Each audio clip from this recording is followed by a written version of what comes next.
Togo skabosyo mwanchwa omorigeria nigo abanyanyimba ime county ya Meru bachakirie obotuki maiga y'abantu batatu goitwa nabande abange gotigirwa chingoma nabakigirwa babibe Togo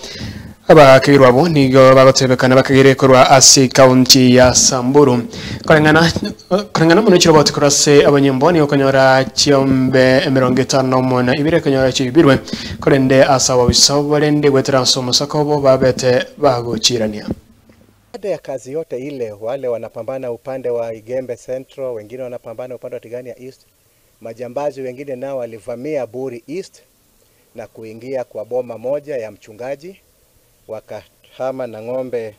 19 na mbuzi 22. Kisha baadaye walipokuwa wakiondoka na wale mifugo, wakapitia kwa jirani wakachukua tena ng'ombe wengine 7 wakaenda nao, lakini vyombo vya usalama vilikuwa ange na moja kwa moja wakaweza kupigana, na hadi tunapozungumza hivi sasa kati ya wale ng'ombe wote 26 ambao walikuwa wamechukuliwa, ng'ombe 23 wamekwisha rudishwa, na kati ya mbuzi na kondoo 22 ambao walikuwa wamechukuliwa, tayari mbuzi na kondoo 20 tayari wamekwisha rejeshwa, na maafisa wangali wako katika maeneo yale ambako wale wawevi majambazi wamejificha. Wanaendelea kuhakikisha ya kwamba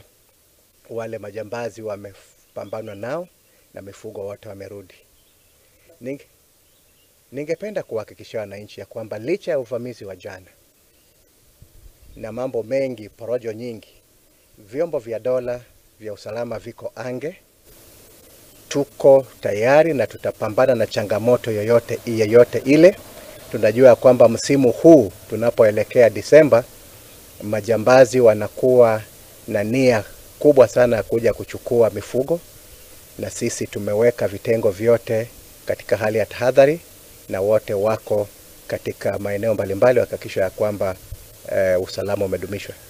Leo ni siku yenye sio siku ya kusaulika katika historia ya Meru. Jana tumevamiwa na wezi wa mifugo. Mwancho murigeria bana ayona roto akwaliganitie ase ayatikire chinsa ibire tomerane chikoraga chinsa enyasa ya munanda manga sinchiro yoboy kireno rene bon fesongere kendo twara chinga chingia ime